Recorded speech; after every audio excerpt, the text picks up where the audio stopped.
I'm live, and I'm happy to see you. It is Wednesday, and I apologize for not going live last week and for putting on videos on YouTube that were older, but still good. So just wanted to mention that I did that, and I did that because I had the flu, and I'm still recovering from the flu. It's almost been a month since I came down with it, and I'm not particularly feeling good today. I have better days than others, but I'm on here live with you. I see there are 3 on already. Hey, Candace. She said, good morning, Kat and Mr. B. Good to have you. What time is it? About 10:30. That's usually when I go live. Hey, Katie. Hey, Roxanne Wolf.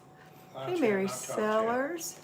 Are you in Top Chat, not Live Chat? Am I in Top Chat, not Live Chat? I am in Live Chat now. Hey, Lindsay Reitz. Good morning. Mary Sellers said, roll tide, Mr. B. I think I got everyone. Welcome to the live. And so happy to have you. I had to change my clothes because I was melting, and we have the air conditioner on 71. I don't know what's wrong with me. I mean, I do know. I'm still recovering, and I'm a little sweaty, so I apologize that I put on some thinner clothes. Anyway, I'm here to talk to you today. I'll tell you what we're going to talk about. I didn't make a video on this for YouTube this month, but I had planned on it, so we're going to talk about that. I beg your pardon? Nothing, my finger got messed up. You are messed up, dude. We talked about goals, who, what, when, and where, and why. That was one of our videos. We did not talk about your work ethic. We did talk about daily care, yearly success. I think I did that one for today. So why don't we go back and talk about, well, we can talk about work ethic if you want to. We don't have to.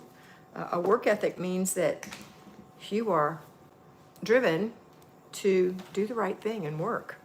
It doesn't mean you have to work like a workaholic.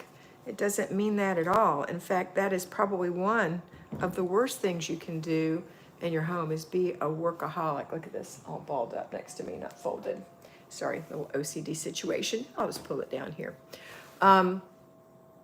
So, Larry Brewer, why are you laughing at me? You're funny. I'm funny. Stuff in the floor. I'm so funny. I'd rather have it on the floor than see it that balled up in the background. Okay, pillows are good.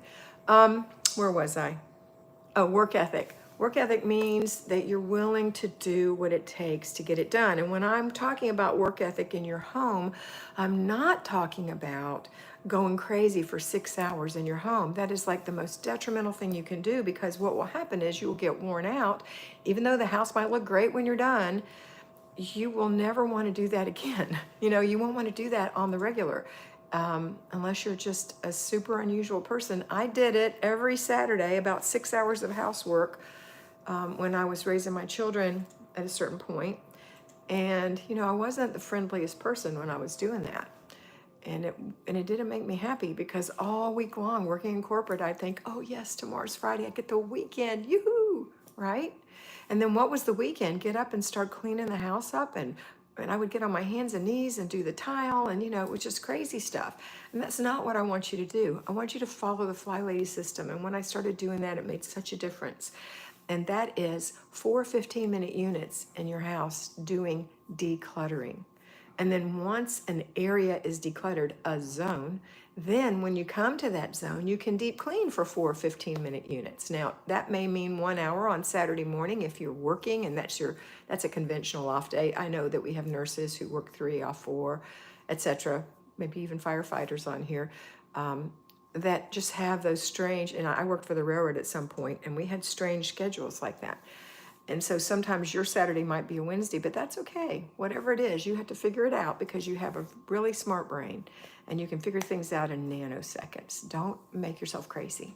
Just say, oh, it's Saturday that she's talking about, but it's my Saturday. My Saturday falls on a Wednesday or a Tuesday or a Sunday or whatever. And that's when you're going to do it. Okay. Well, if you're off Sunday, Monday, you might want to take Sunday as a Sunday, as a spiritual day, and then Monday could be your Saturday. But you're going to work for 4 15-minute units in your zone, either decluttering, or if the decluttering is done, then you're going to do the deep cleaning. When you're doing your basic weekly plan, that's the thing that takes the longest, the weekly home blessing hour. So you can put that with your other work on a Saturday and do 2 hours of work first thing in the morning and get it out of the way, and then enjoy your Saturday. If you are an at-home homemaker, then you split it up into 4:15. You split it up into, you don't split it up. You do it for 1 full hour. It's 6 different things, but you can share it with your family if they're willing to help you. So if you're payroll and you work and you're at home, you work and you're a homemaker and you're a mom and you're doing all the things. Your kids go to school, that's their work. They don't have another job. Your husband goes to work, that's his job. Unless he works 2 jobs, he doesn't have another job. Maybe he takes care of the cars, maybe he does the yard. And that could be a definite big deal, depending on your yard. But there's a lot of help you can get from people who aren't working their second job. So it's only fair that everyone shares on the weekly home blessing hour on Saturday, which is 60 minutes. If there are 3 people doing it, it's 20 minutes. If there's 4 people doing it, it's 15 minutes. Yeah, no, but anyway, you can't split it because it's 6 10-minute units, but you can certainly split it up and not have to spend a whole hour doing it. Now, don't split up decluttering. That is your job. That is yours. It's going to be too difficult to do it with other people because they won't want to get rid of things, or they'll want to get rid of too many things. And it takes a lot of mental strength to do that. That's the hardest thing we do, is decluttering. That's why we do 15-minute units, or only 1 hour on Saturday morning. And then when you're done, you have to throw away the trash, put the giveaway in the car in a box, so that the next time you go by wherever you're going to make your contributions, it'll be in the back. And then the put away, where you go around the house putting things where they really belong, in the right rooms. So that work ethic means you're going to do that thing, because if you're suffering in the work ethic area, you're going to get to Saturday and say, this house is beyond me. It's too much. I'm just going to sleep in. I'm going to have coffee. I deserve it. That's my least favorite thing that anyone has ever said. I deserve it. And the kids can get their own cereal this morning. And I'm going to read that book I've been wanting to read. Or I'm going to go take a long walk. I'm going to take care of me. Well, girl, that's fine. But you've got to do this other stuff first. This is your work ethic. I watched your video on exercise, Katie says. I do my morning ritual first and then work out. That works so well for me. I keep up with my housework and my health, and the 2 things support each other. Absolutely. Thank you. You're welcome, Katie. Healthy Connie. Good morning, Connie. I don't think I've ever seen you on here before, or you've never talked to me that I recall. And I've been doing this for 7 or 8 years, so you may have, and I apologize. Look who's here, my Kimmy. Hey, Kimmy, how's your new home? I'm so happy to have you here. Kimmy is my dear special friend, and I have mentored her in the past, and she actually helped me get my start, to get a bigger start, because one day she recorded me helping her and she put it on her big channel, and so many people saw it, and you came over to me, and I really appreciate that, Kimmy. You love the new home. That's so good. And Kimmy is also the one who has the She's in Her Apron planner. And I love this planner. I use the one there are 3 of them. They're about that big. This is called the Daily. You can pick out so many different covers. I'll go to a place that I haven't filled in. Okay, here's like March. The Daily includes a year at a glance, a week at a glance, and then the Daily, I don't know if you can see it because it's so pleasantly pale when you're using it. It's lovely. But this is what I use. And when you're my mentee, I will help you set that up the way that I prefer it be set up. Now, you can set it up any way you want, but I have a very successful way of setting that up. So when you're my mentee, that's the first thing we do, is once you're ready and you have a planner, and I prefer this one for you, especially the Daily if you have a lot of things going on in your life. If you have a less active life, then the weekly is fine. Katie said, She's in Her Apron, your planners are a lifesaver. Absolutely, Katie. They're wonderful and they're beautiful, and I love mine. And I'll tell you what I've recently gotten, which I think is so awesome. Now, I'm not an influencer. I don't want you to go buy one of these, but if you can find something like this in your house, this little lap desk, is perfect for my planner because I can sit it on here. Let me show you. I can sit it on here in my lap. It's got a little ledge to keep things. I can put my pens under here, my phone up here. It is fantastic when I'm doing my planning. If not, I suggest you sit at a table. It is a little more cumbersome to just sit like in your chair with it in your lap, although I did it for years that way. This works really well for me, this or a table. And I didn't really originally buy it for Kimmy's planner. I bought it because I'm reading Gone with the Wind for a book club, and it's so heavy it hurts my hands. And that's why I got it to start with. But it's like perfect for my planner. So just saying. Okay. Somebody said something. Christina said good morning, and Kimmy said, I'm so happy it's working for you, Katie. Okay, so where were we? We were talking about work ethic. I'll tell you who has a work ethic. Kimmy has a huge work ethic. She is one of my precious friends, and she works really hard, and her channel is really good, and I highly recommend that you watch her channel. I also like Denise. Denise is so good, and she has such a good work ethic too. You've heard me talk about her before. So what is Denise's group called?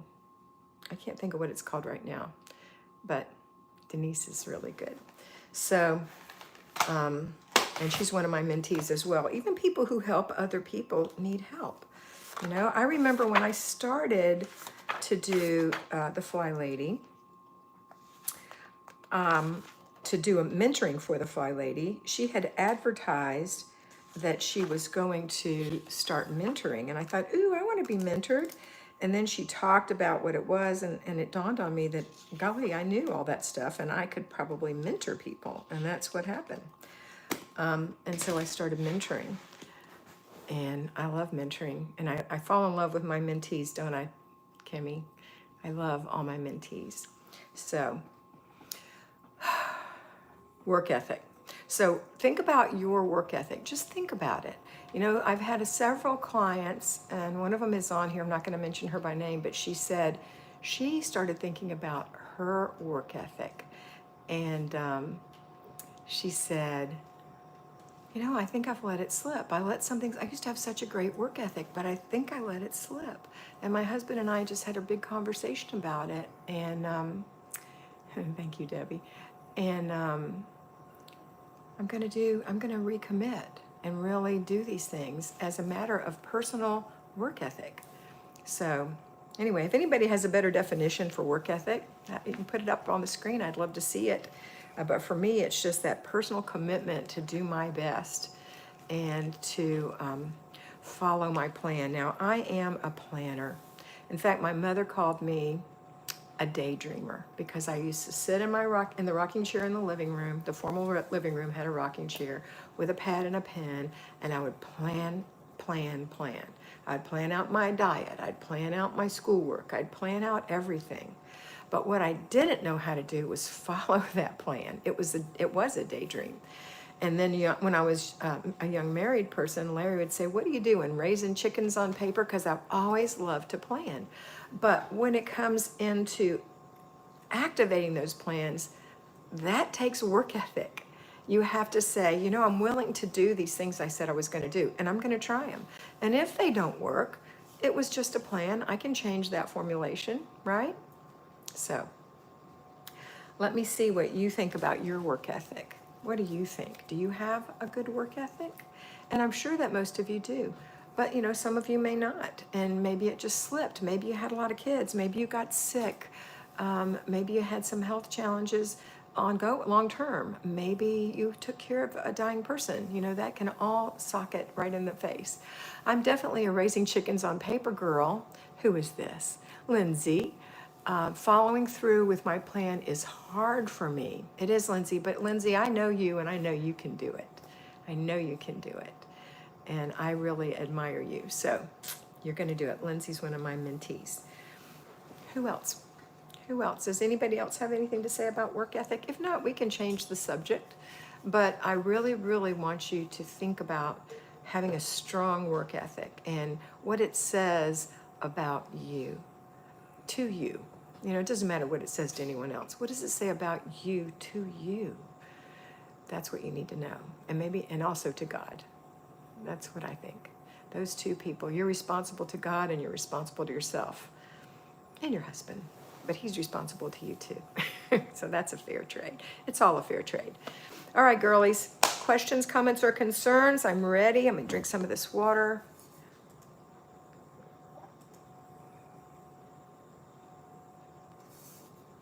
There's not very many people on here today. Kimmy, I have a question. What did I say when you said you sure do? I don't know what I said. Christina said, I found if I write it down in my planner, I'll mind myself. I love that. And follow through. You'll mind yourself. Who is Larry's Nashville Sound Hub? There's a comment on here from you under your other channel. Anyway, Mr. B has put a link on there for my Patreon channel. So if you're interested in being mentored, or if you just want to watch a video 5 days a week, Monday through Friday, that reminds you what to do in your home. It's my channel. Debbie said, I have a strong work ethic, but I have a hard time getting started. Very common, Debbie. And that's why I say the first thing you do in the morning when you wake up is you sit on the side of the bed, you put your feet on the floor, and you stand up and go straight to the bathroom and start doing your rituals. And that's going to be it. And that includes making your bed, which some famous military high-ranking guy said is the first thing you do every morning because it's your first accomplishment of the day. And I love having my bed made and looking at that. It makes me feel good. What else? Oh, I love minding yourself. The other thing I do is I use the checkoff method in my planner. So I do plan it out and I follow my planner. And each time I do something, I check it off. If I don't do it, I put an X. That doesn't mean I have to do anything about it. It just is like an action item for me to say, hey, I didn't do that day. And it was something I wanted to do. Why didn't I do it that day? And this is, again, nanoseconds. You're not spending hours pondering. You're just glancing at it and say, why didn't I do it? Oh, yeah, I remember why. I had to take my daughter to the doctor, and it wasn't expected. She hurt her knee or whatever. You know, there may not be a reason. It may be that you just didn't want to, and you weren't minding yourself. I love that. Who said that again? That's Christina J. I love minding yourself. Minding your manners, minding yourself. I like that. Candace said, since I'm much busier now, even though I'm retired, I need to look at the best times to get my zones and daily things done. Rituals are still spot on. I will recommend something for you and you try it. And if it doesn't work for you, that's okay. Here's the thing I want you to know. When I tell you to do something, you don't have to do it. I'm telling you what I have found works for the majority of people, including myself. But if it doesn't work for you, I don't live in your house. I don't sleep in your bed. I'm not married to your husband. I don't eat your groceries. This is your life. And you can take what I say and edit it or move it around.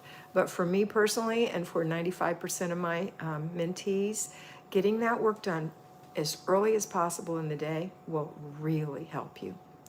Vivian said, hello, Kat, do you think it's necessary to declutter every time in the current zone or declutter the zone that distresses us the most? That's a great question, Vivian.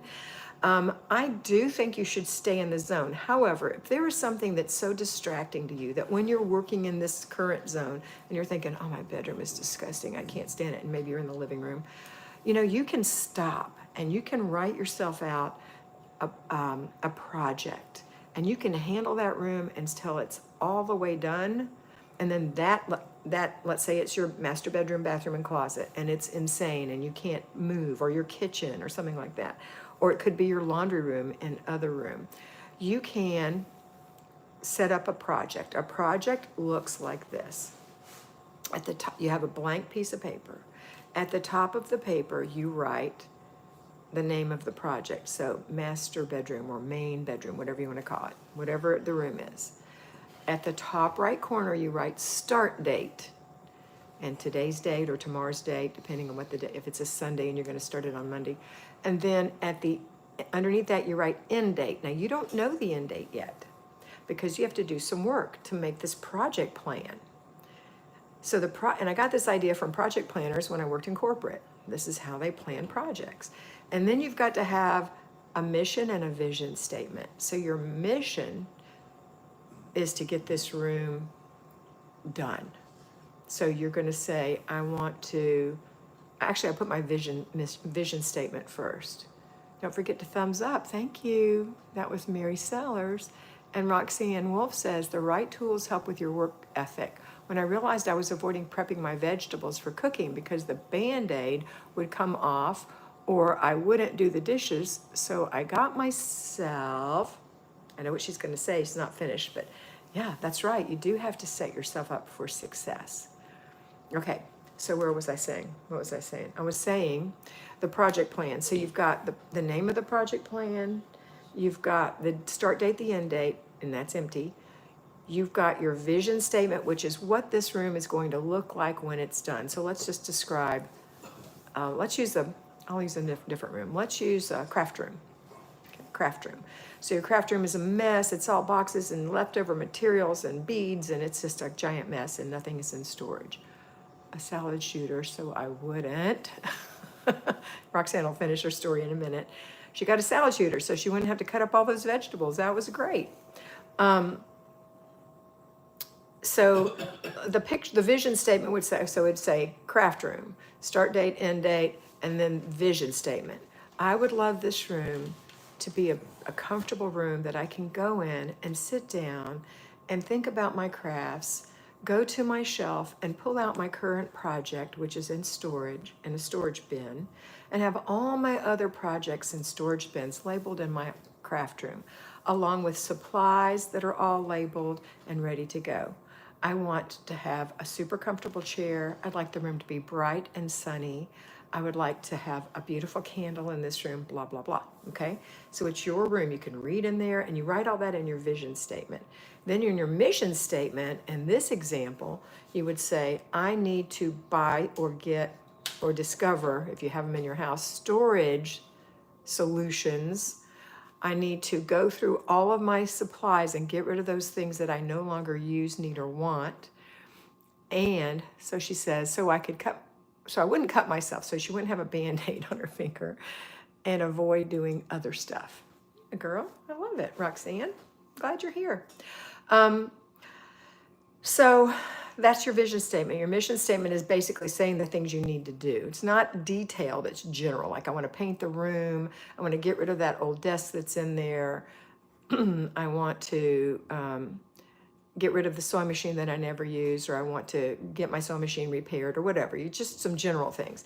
And then you make a list of each step that you need to take. If you walk into the room, either choose right or left and go counterclockwise or clockwise in that room and write down from top to bottom all the stuff you need to do in a list. And by it, how many minutes that's going to take you. Okay, now you've got almost got your project plan. We still have to get an end date. So we're going to add up all the minutes, and you're allowed to work on a project, not 1 hour a week, but 2 hours a week. Now you may choose one, and that's fine. You may choose 90 minutes, and that's fine. But you may choose 2 hours, and that's fine too. However many minutes you're going to work in the week, you divide into that total. So let's say that it adds up to 900 minutes. And you're going to work an hour and a half, which is 90 minutes. So 90 into 900 is 10. So in 10 weeks, the room will be your vision. You also have to say buy the paint, paint the room. You know, all the details are in that list. Move the desk, get a new chair, whatever. Okay. So 10 weeks. If you're going longer than 4 weeks, every 4 weeks you need to add an extra week because there will be slippage or there may be slippage. So in this case, you're going to have 2 extra weeks because you've got 4 extra, and then 2 to add up to 10. Right? 4 is 8. 4 and 4 is 8 and 2 is 10 plus 2 weeks. So it'd be 12 weeks. Then you get your planner out and you say, today is February the 19th, 1, 2, 3, 4, 5, 6, 7, 8, 9, 10, 11, 12. By May 7th, my room will be done. Now you're going to write that in your end date up there at the top. And that is your light at the end of that dark tunnel. You can see it. And that is your hope for the future. And that's how you work on a room that's driving you crazy. It may not take you 10 weeks or 12 weeks. It may take you 1 week or 2 weeks or 5 weeks. If it takes you 5 weeks, it's going to take you 6 because every 4 you add a week, right? And that's your slippage in case you get sick, in case you have to stop and take care of something or someone, etc., that you forgot about. Also, when you're looking at your planner and you're planning out, if you have a week off during that time, skip that week because you're not going to be doing anything that week. Okay? So that's how to do a project plan. And I hope that you do that so that you can... I'm reading all the notes so that you can really get that one out of your head. So if it's your kitchen or your laundry room or your bedroom, master bathroom, closet, and bedroom, those 3 things go together. If you don't have a master bath, that's okay. Just be the closet and the bedroom. Or your children's room or the guest room. If there's one room that you've just been cramming things in and it's making you crazy and you think, I'll never get that room done 15 minutes a day for 4 days, once a month, then set up a project plan. And don't worry about the other part. You just have to keep picking up. That's clutter stops 3 times a day, or what I'm calling victory laps on my Patreon channel. Victory laps 3 times a day, going through your house and saying, hey, I've already decluttered that. I know where that goes. Then put it away and have your family put their things away. How are we doing on time? Okay, we've got 5 minutes. Let me see what Dickie Talmadge had to say. Hey, Dickie. I really needed to hear about the mission statement and the vision statement. Love you, Kat. I love you too, Dickie Talmadge. And your sweet husband. Yeah, how about John? John too. How's John? Larry said. You know, we love our mentees, and Dickie was one of my mentees. And if that mentee happens to come around here, we will happily go to have a meal with them. And I've done that. I think I talked about it already. With my friend Irene Preston and her husband, Irene and Preston from Manitoba. Brandon, is it Brandon, Manitoba? I can't even think now, but I think that's where they live. They're actually on a cruise right now, or they might be. Yes, it's Canada. But they're actually on a cruise right now, so they came down and had dinner with us. And then it's 10 days from the time we did it, so they may be at the very end of it. But anyway, it's always a pleasure to see them, and we keep in touch, and they send pictures of their family. And one time they brought their son, who's now married with a baby. It's so exciting. So if you're ever in the Jacksonville, St. John's area, just let me know. Send me a note. I look at everything that you send me, notes on YouTube, notes on Patreon, texts. If you've been personally mentored by me, you can send me a text. And we'll meet up. It'll be fun. All right, our time is up. Dickie said, we're doing great. Hope you and Mr. B are doing well. We are doing well. We're doing, well enough. We are doing well personally. Fabulous. We're doing Fabulous. But anyway, I'm melting, babe. What's the temperature in here? 71. You're fabulous. Yeah, I'm fabulous. Fabulous. And I'm also 71, so this is not a hot flash. Get your hormones checked. No. Anyway, I'll talk to you girls later. I'm going to go now. Unless you have a last minute question, I'll sit here for just a minute and wait. Katie, enjoy the warmth there. It was negative 30 here in Minnesota yesterday. I know. Well, 71 is cool in my house. There's something not right with me. I'm going to be better soon, I'm sure. All right, that's it for today. Since no one else is saying anything, I'll still wait for a minute. I love that you guys came on here to say hey and to talk. I love talking to you. It makes me feel good to talk to you. It does. And that is it. Okay, have a wonderful day, and always remember to be beautiful because you are beautiful. Bye.